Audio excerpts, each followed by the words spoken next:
Okay. Got it.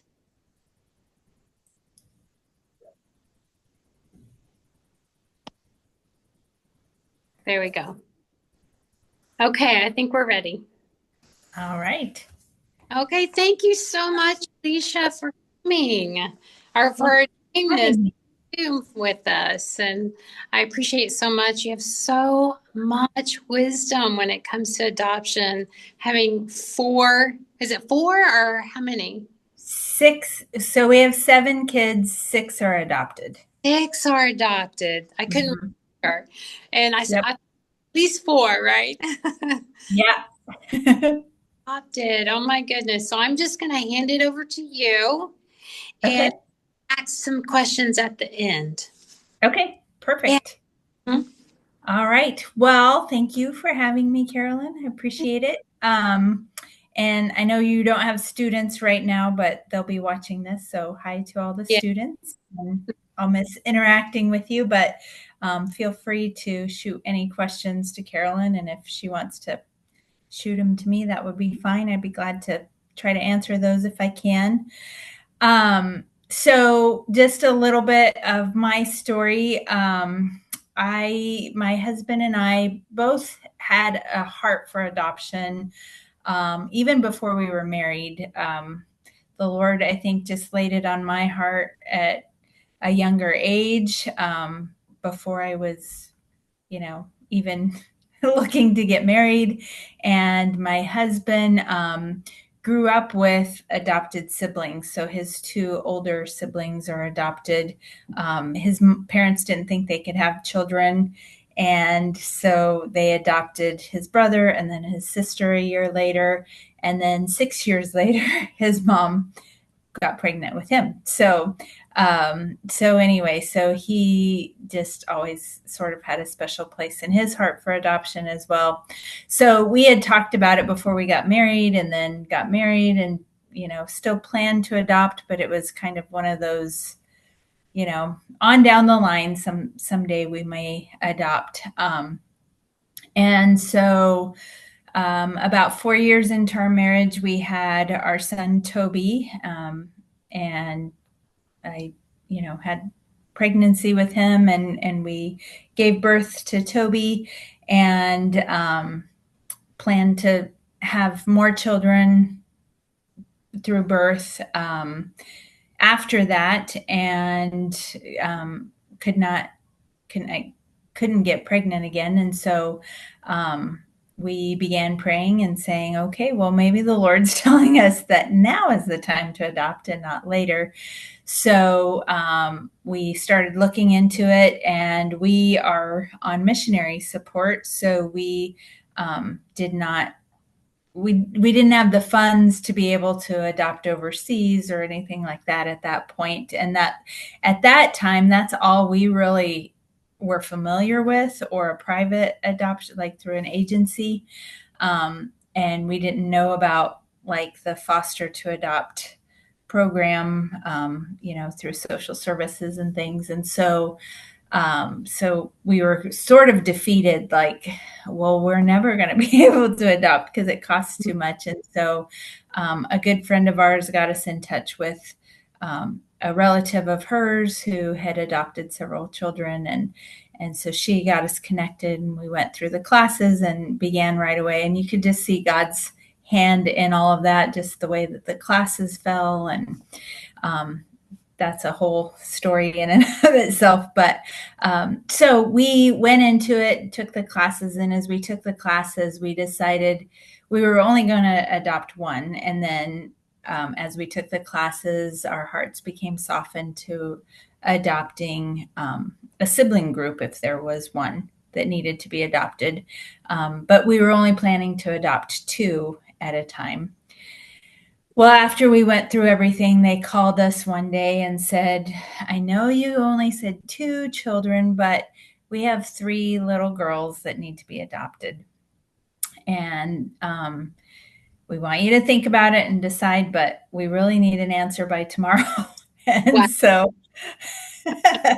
so we said, okay, well, we'll pray about it. We'll talk to talk to our parents and things. So we did. We got off and we're like, well, okay, Lord, you're gonna have to answer this one quickly. And then we each talked to our parents, and they were in agreement that that just seemed like God was putting that there for us. So the next day we called and said, yes, we'll be willing to adopt these three little girls. And they said, well, actually, their mom has come back and wants to reunite with them. And so our hearts just sunk. And, but that's sort of the way that adoption can be at times. It's kind of these highs and lows. And so, again, just trusting the Lord and his timing. Well, 9 months later, so I find it pretty funny that it was 9 months, the duration of a pregnancy.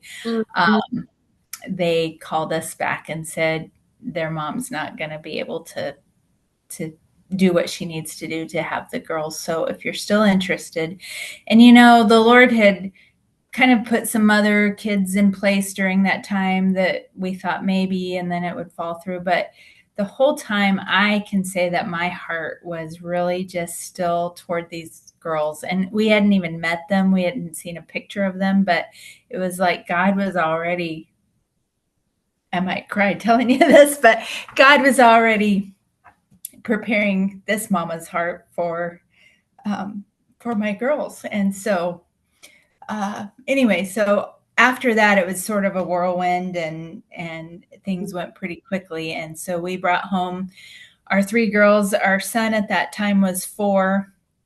So the girls were 1, 2, and 3 years old.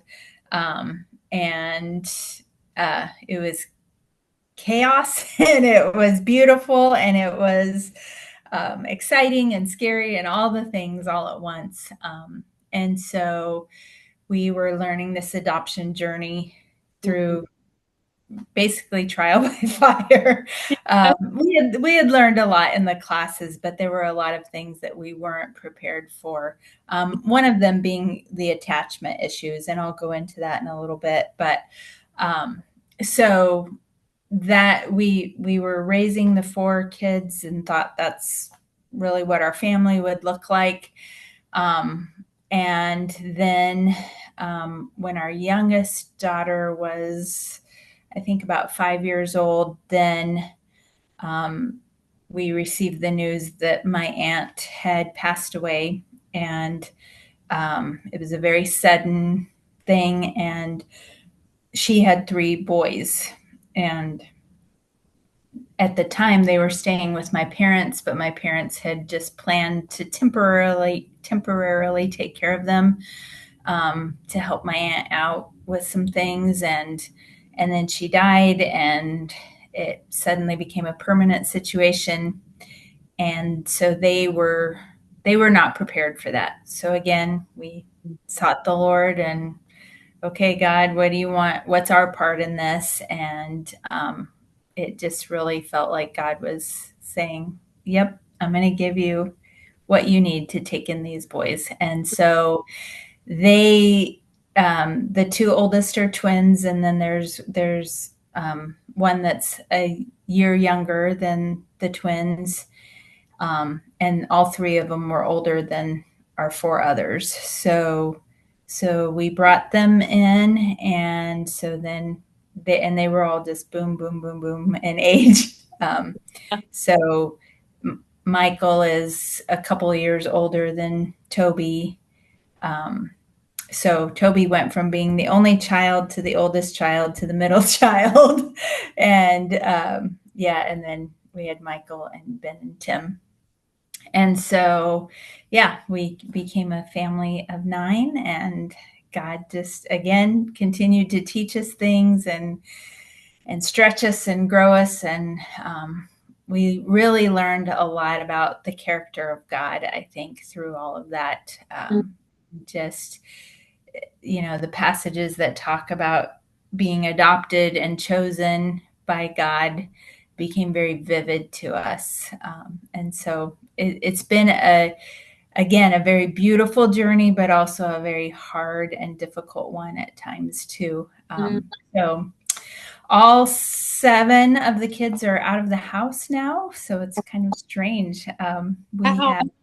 have, yeah, isn't that crazy? So my youngest just turned 21, um, and then the twins are 27. So yeah, Okay. so So you're yeah, here. yes, I'm an empty nester How's now. Yeah. it What's that? How does it feel? It's been really nice. We've been doing some traveling and doing some different Good. things. So that's been fun. And then some of them live close still, so that we get to see them. And then we have 3 grandchildren now. And so that's fun too. We get to see them every once in a while. And they live in different states. So not as often as I would like, but um, so we get to see them a little bit. Yeah. Right. So Yeah. yeah, so that's where we are in our parenting stage, and that's a little bit of our history in adoption. And so my husband and I have just had a real heart for adoption and a passion for that, and for helping parents, especially who are in the process of adopting or have adopted, as well as kids and teens who have been adopted. And so I have been counseling now for, I think, a couple of years. Mm. Yeah. And so through with the internships and different things. And so I'm working on finishing my hours for my license.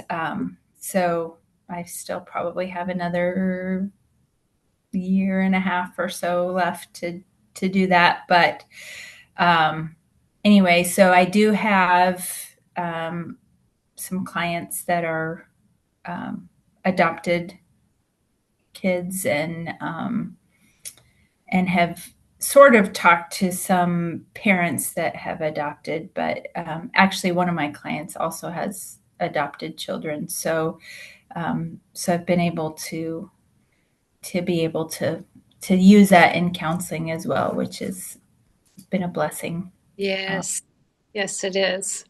yeah, Or, I'm coming from a view that I had not had any of this experience at all, and I'll get adopted kids. And I know I was consulting you for a while. uh-huh, uh-huh.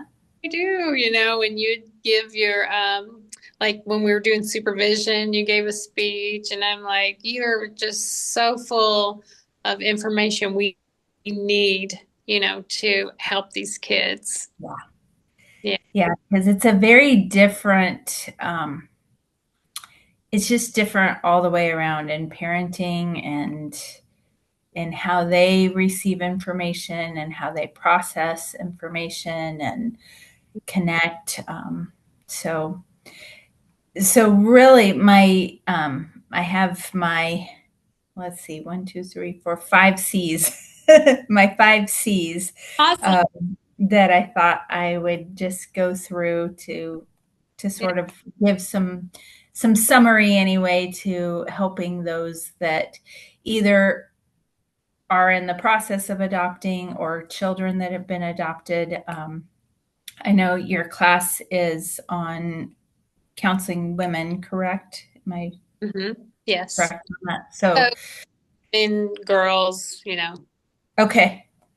So, so probably you would be counseling mothers who have adopted, hmm or teen girls, possibly, maybe children.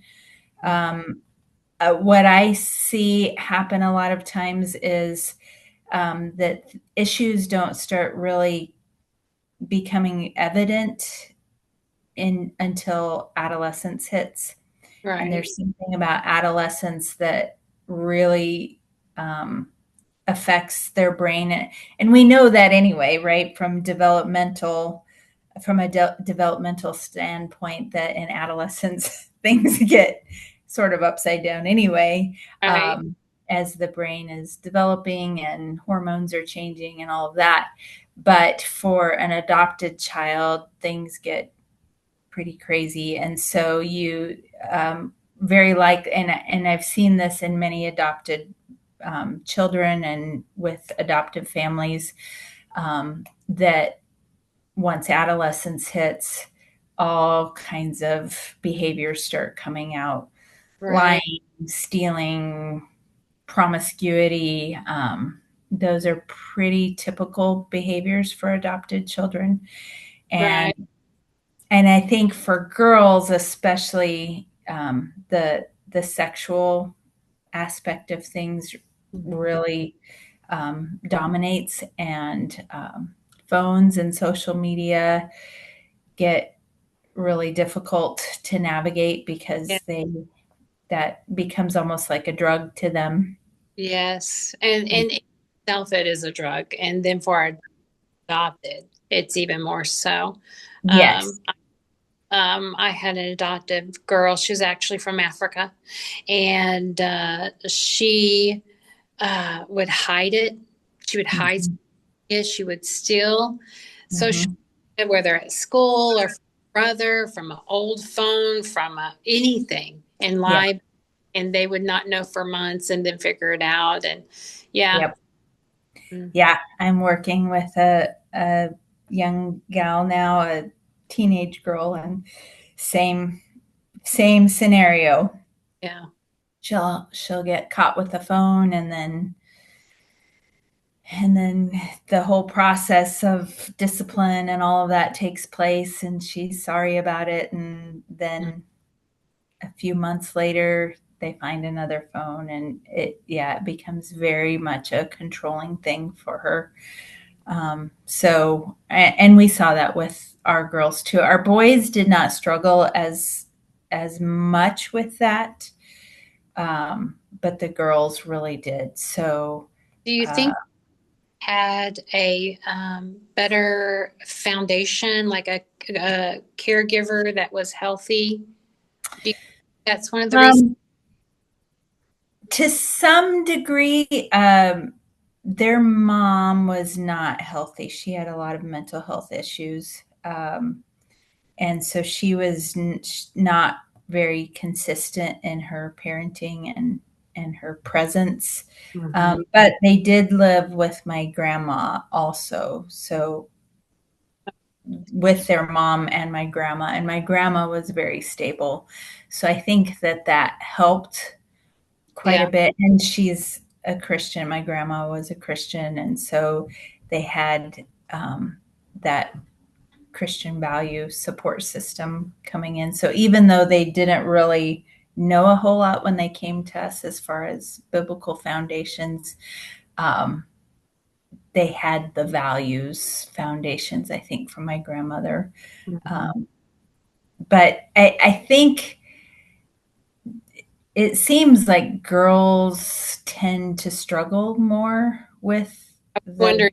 phone aspect, just in other families that I've seen as well. The boys don't tend to, and maybe it's that whole social aspect as well.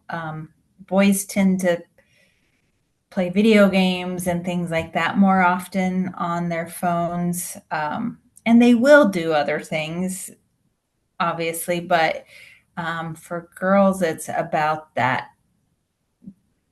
belonging and that connection and wanting somebody to notice them Mhm. and see them. So Yeah. it's a very different, I think, because of the way that we naturally act in social circles as male and female. Um, then the social aspect of the phone comes into play that Yeah. way too. Yes. Okay. Hmm. I see Yeah. that. Does that make Yeah. sense? Oh, Yeah. yeah. Yeah.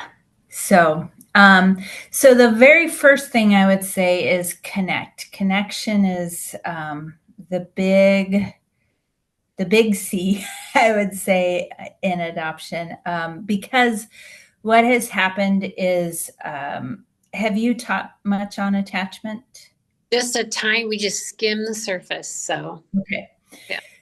So I'll just give an overview of attachment. So attachment forms in that very first when a baby is born, and actually really before then, while the baby is developing in Mhm. the mother's womb.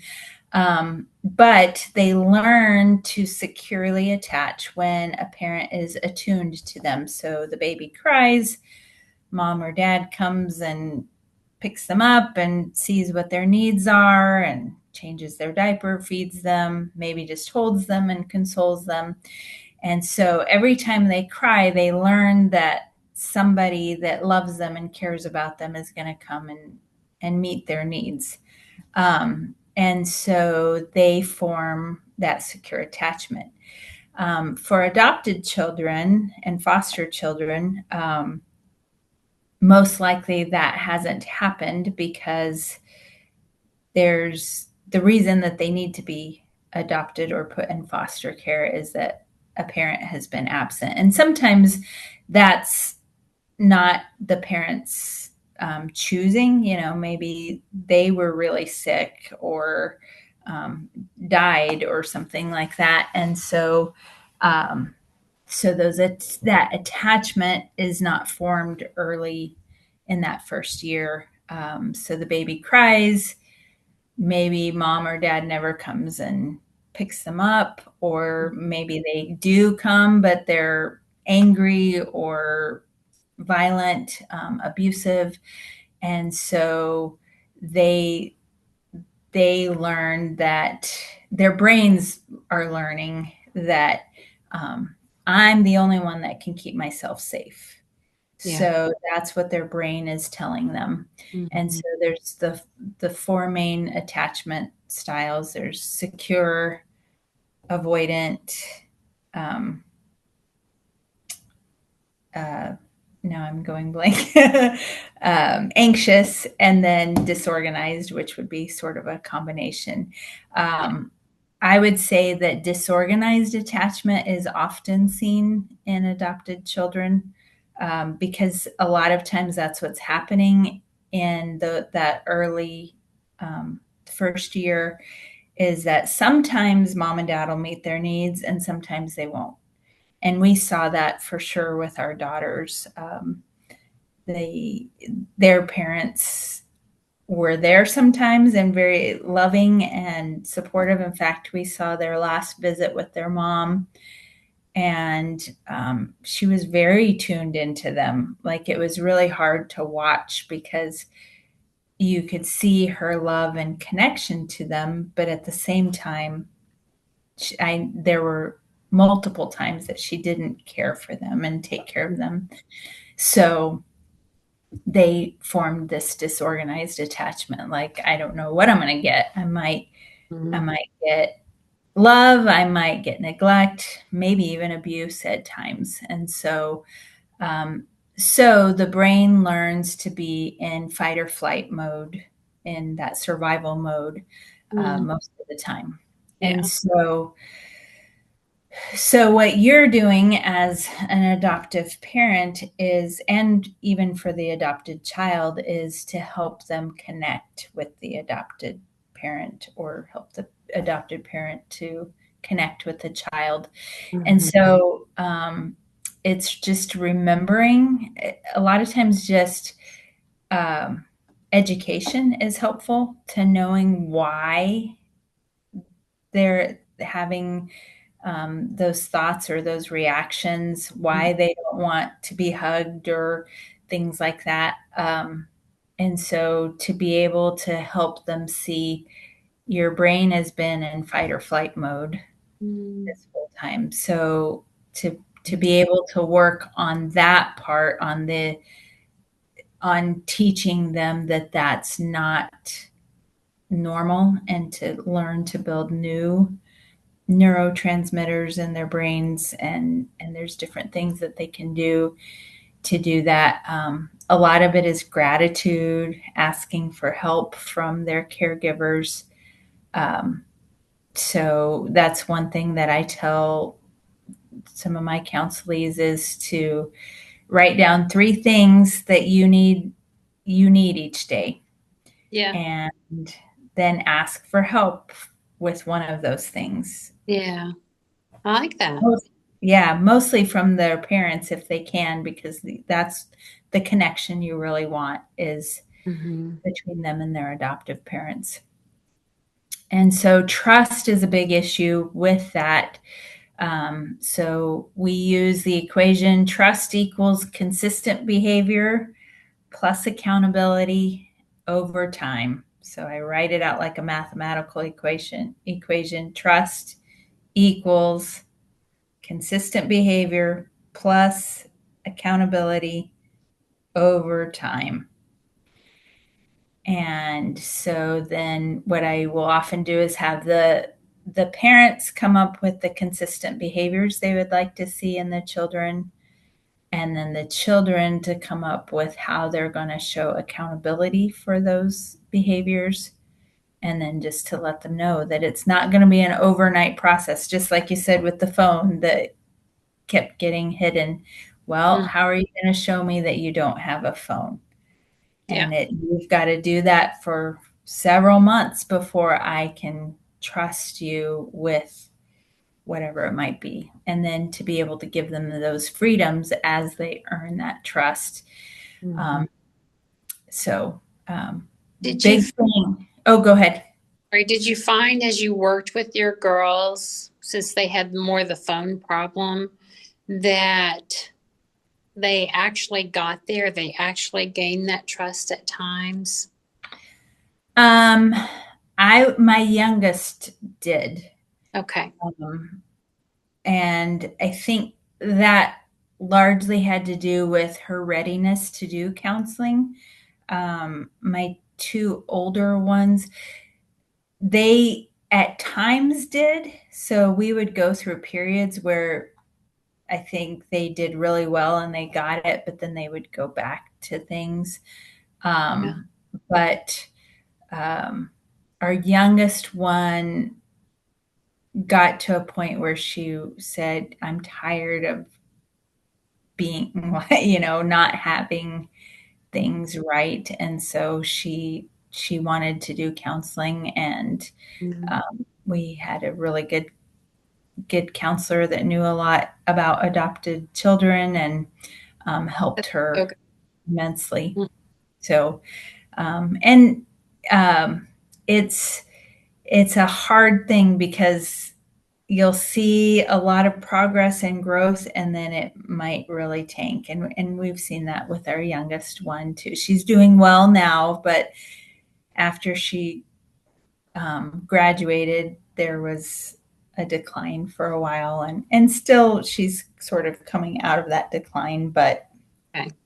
um, but you And what know, what do you do during those times? Like you said, the first two girls, uh, mhm, they would decline. They would get it, they get some trust, and they decline. How mhm, do you parent that? Because with, children who are not adopted, that are your own bio kids, mhm, you're able to usually build that trust, especially, in Christian home, you're doing your best. mhm, And mhm, you usually, normally able to get builded trust, get responsibilities, they become responsible, and you're seeing that these two weren't getting that. yeah, What do you do? What do you do? And how do how do you yeah, catch someone in that position, right? yeah.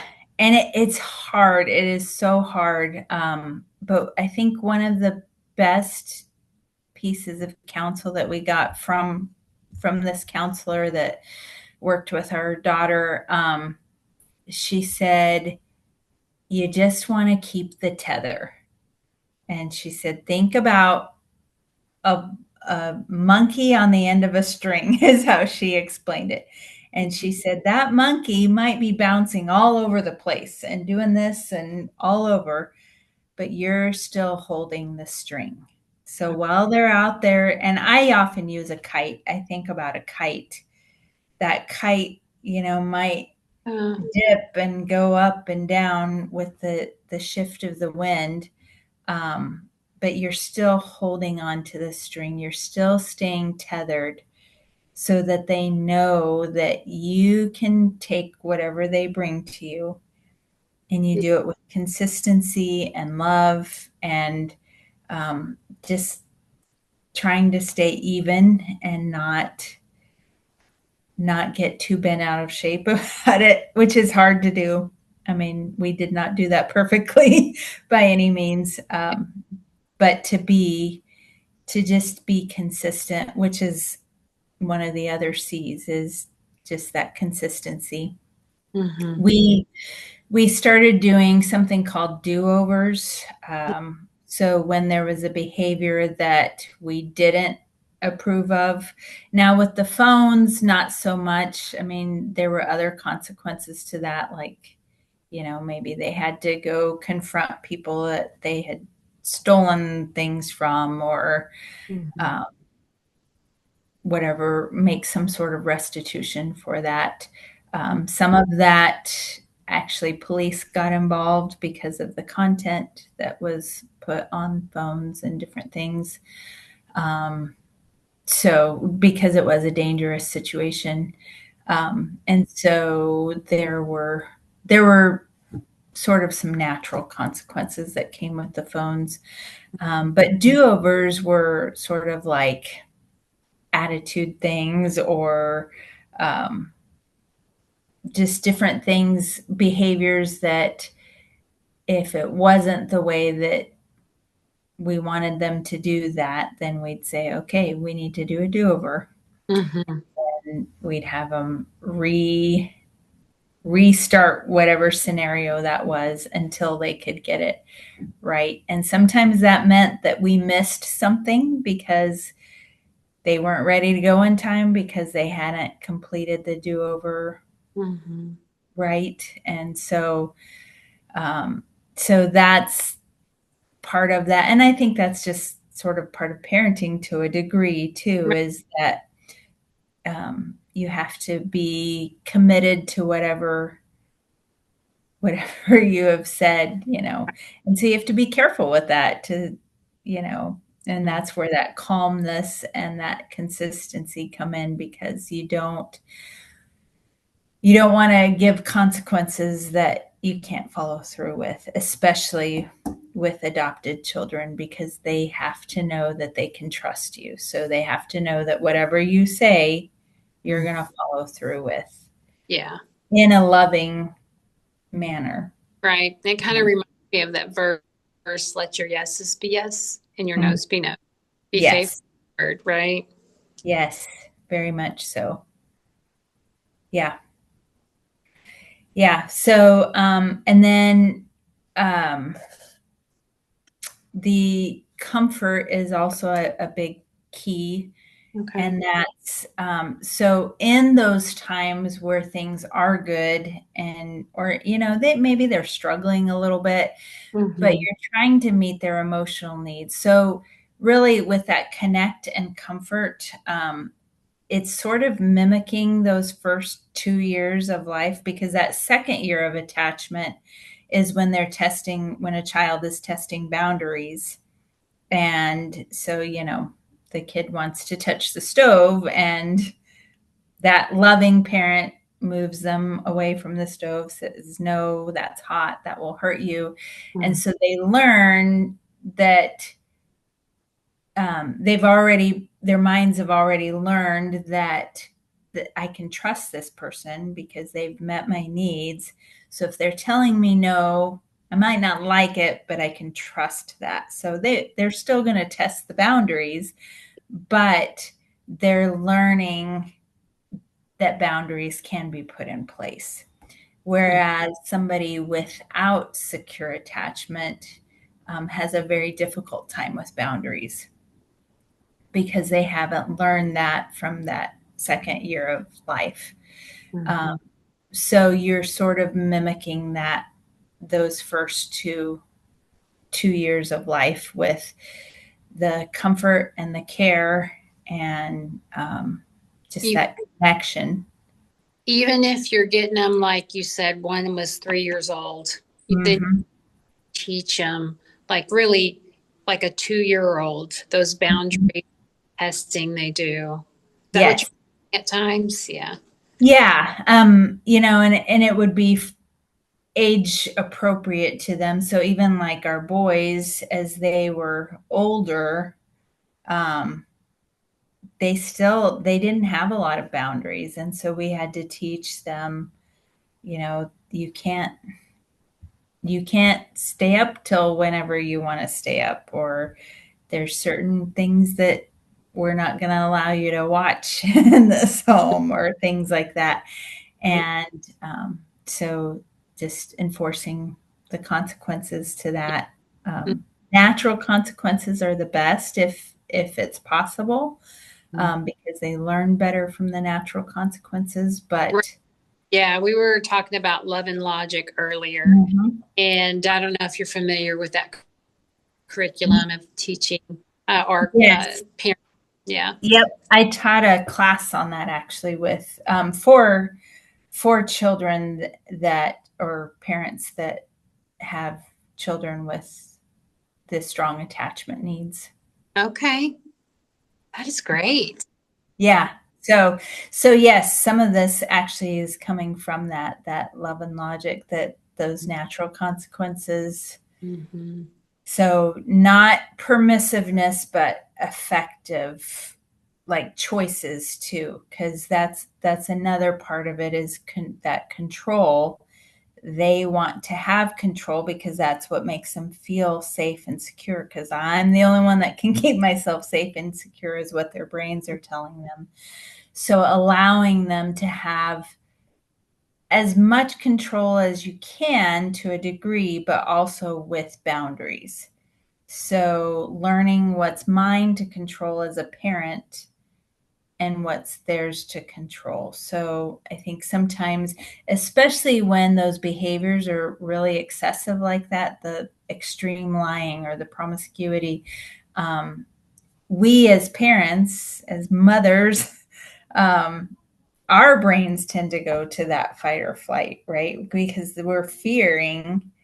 And so out of the fear comes the control, right? I want to control because I'm afraid, and I don't want my child to be hurt or have to face these bigger consequences, like I mentioned with the police and things like that. And so we try to control things that we shouldn't control. So taking a step back, there was a good book, Losing Control and Liking It, by Tim Sanford, that was really good for us in learning to let go of some of that control.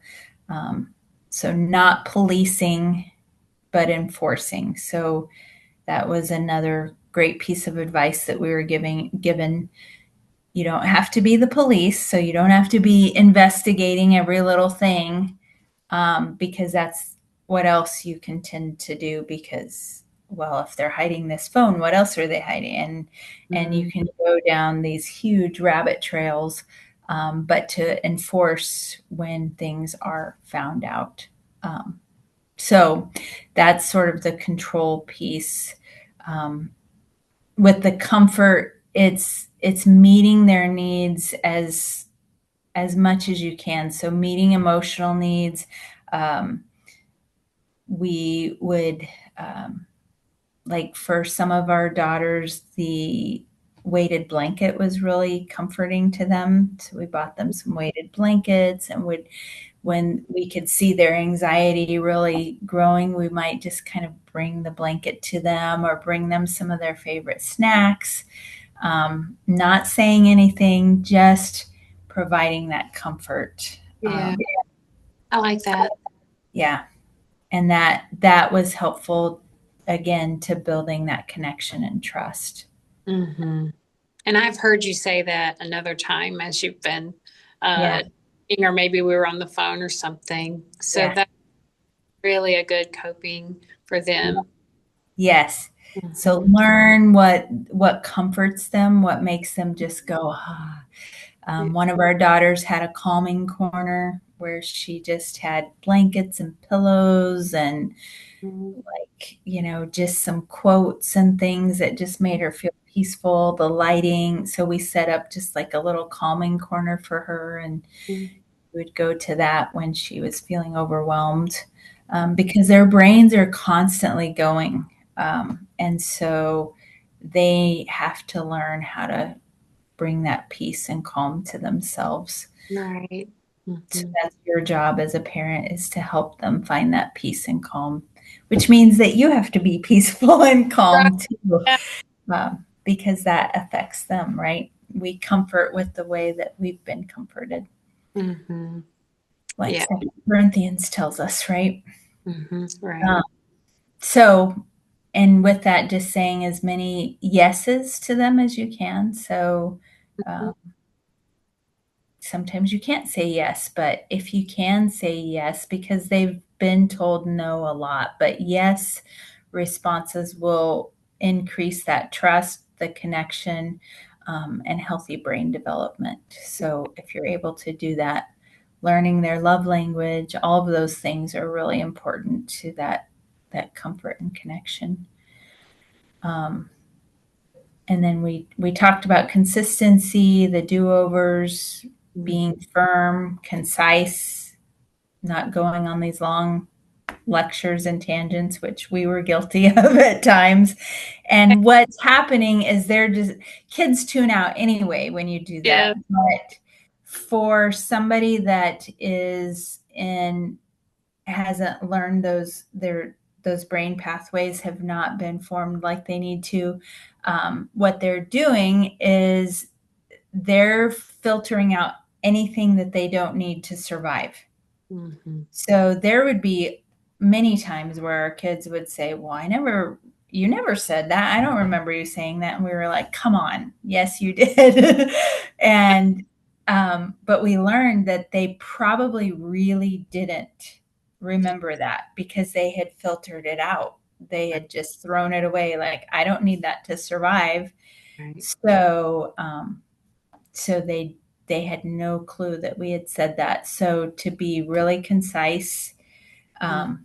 but be firm, non-emotional. Sometimes parenting an adopted child can look sort of harsh at times to the outside world, Mm. because they they tend to, if you're too emotional with them, they see that as being fake, or they Okay. can't see that as being fake, at least Mm-hmm. until you've really formed that connection with them. And Yeah. so then they just dismiss you. So you have to be pretty non emotional to begin with in a lot of ways. I mean, obviously, you still show that love and that tenderness and that care. But when you're enforcing the consequences and things, just, oh, that's what it is. And Mm-hmm. um, they will often try to triangulate. So this would happen often for us. They would tell their teacher one thing and then tell us something different, and trying to get the teachers and us pitted against each other, or even parents, mom and dad. They learned pretty quickly that they couldn't do that with mom and dad because we talked pretty often. But they could get away with it sometimes with teachers. And then we'd go in, and then the teacher would say, "Well, that's not what they told me. They told Mm-hmm. me this." So even educating the teachers can be really helpful, and um, Yeah. give, giving them just some tools to know, okay, this is part of that attachment style that they didn't learn. Um, Mm-hmm. so and then really the last thing I would say is care. To take care of yourself as an adoptive parent. So like, If is that what you're saying? Or Yeah, like self-care, having support systems. We had people that we could call to babysit that knew the behaviors of our children and knew how to handle those things. Um, we had kind of a network of people that we could go to for different things. What I see often, with among adoptive parents, is that they're very hesitant to connect with other adoptive parents or just people in general because these behaviors are so out there. Hmm. It's it makes it look like you're not a good parent a lot of times, and so it can be really hard to find that connection, and we can there's this tough balance because your heart as a mom is I don't want to betray my children and what, I love them and I want to protect them. So I Hmm. don't want to tell everybody what what they're doing. At Right. the same time, you want somebody to understand that. And so if you can get a network of other adoptive parents, that can be really helpful. Um, Hmm. my caution would be to not let it get into a gossip session basically, or well, my kid did this and my kid did that, but just more to be able to say, we're, Right. we're going through this again and it's just hard and I don't know what to do. And sometimes you just need somebody to tell you, you're doing a good job. You're a good mama and Hmm.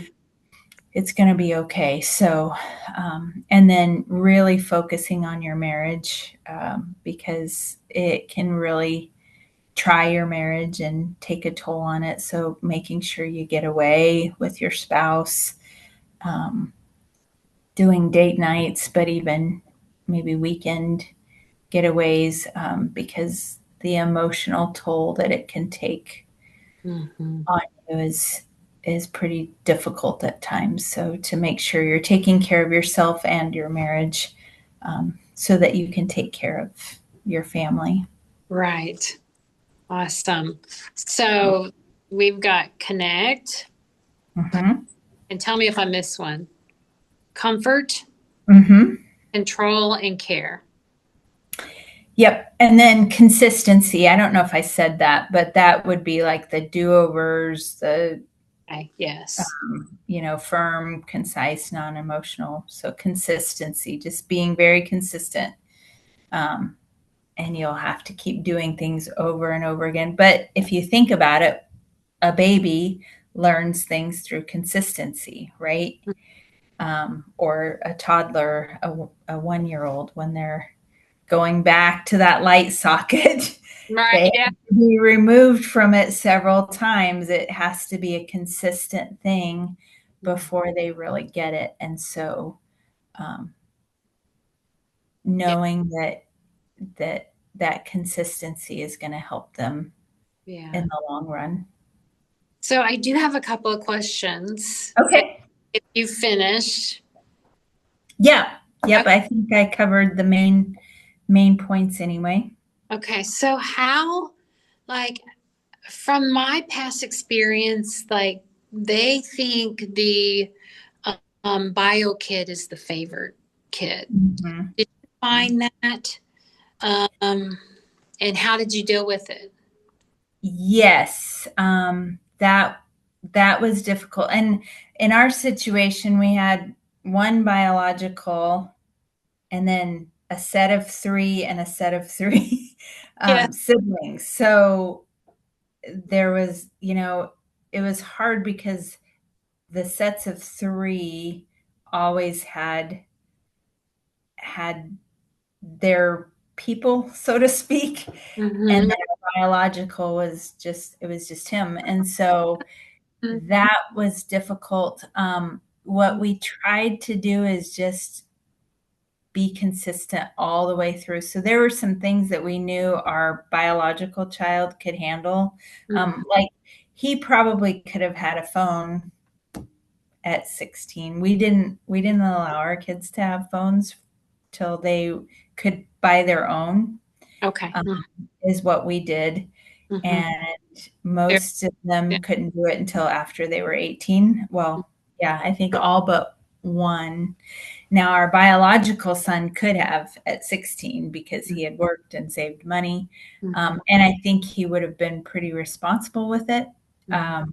But he really didn't want to because he said, nope, I'm going to wait because he didn't want to be portrayed as the favorite. But yes, just everything, even though we knew some could handle things, because Right. even the boys, I think, who were adopted, there were certain things that they could handle better than the girls, but we just tried to keep everything consistent. If we were doing one thing for one, then that was pretty consistent throughout. Within reason, obviously they're all individuals, and so there were sometimes individual things for them, but we tried to keep it as consistent as possible. One-on-one time with each of them is also really good. We were not the best at that, but we tried to do that. I mean, it was Mhm. hard with 7 of them to do one-on-one time. But we tried to, even small things, just taking them to the grocery store with us or something, so that they got that individual time with mom and Right. dad. Yeah. Um, yeah. So I think now, as they're older, they would all look back and they all feel like they're just our kids. Like there isn't that, well, he's the favorite because he's the biological. I I don't think that, at least from what they've expressed to us, I think that they're, um, you know, they see the difference in that, he does things very similar to us in a lot of ways, Right. but they don't see the favoritism. So to Right. be careful with that, to be careful to not show favoritism, but Right. And I've never asked question, but are you all of the same race? Like I've never asked you that, and was so I didn't know if there was a difference in there, if it was. yeah, basically. So, well, obviously my 3 older boys are from my family, so Mm-hmm. they have the same genetics. In fact, they all look like they could be my sons. But my daughters also, people that don't know that they're adopted. And that was another thing that we were really careful to do. We didn't advertise that they were adopted. Yeah. I mean, obviously a lot of people knew because we live in a small town, and people knew when we adopted them, but we didn't. That was another piece of that favoritism thing. We didn't say, well, this is our biological kid Right. and these are our adopted kids. It was just, they're all our kids because they Yeah. are. They're Right. all our children. And I tell them that, I say, it's hard for me to imagine that I didn't give birth to you at times because Oh. you're just my kid. Mm. Right. Um, so yes, that consistency, with the, uh, with just treating them all the same way, and Mm-hmm. Yeah. yeah. Well, as we wrap this up, I so appreciate you taking time. I know you're busy and you're at a conference right now. You still took time. So thank you so much. Welcome. Yeah, I appreciate that. Yeah. And if you guys have questions as you go along, feel free to shoot those out to me and I'll try to Okay. answer them the best that I can. If I share your email or Hmm. okay, would it be Yeah. okay? Yeah, that would be fine. They have questions. Yeah. Okay. Yep. Okay. That Yeah. would be great. Okay. Well, thank you so much. And I Thank think you, Carol. he's actually in a he plays drums and so he's gonna in this when he gets out, right? Yeah. So Cool. Okay. we'll leave the conversation and he'll edit it later. Okay. Yeah. Perfect. Okay, thank you. Thank you. It was good to see you again. Good to see you too. All right. Well, you have a good rest of your evening. Thanks. You too. All right.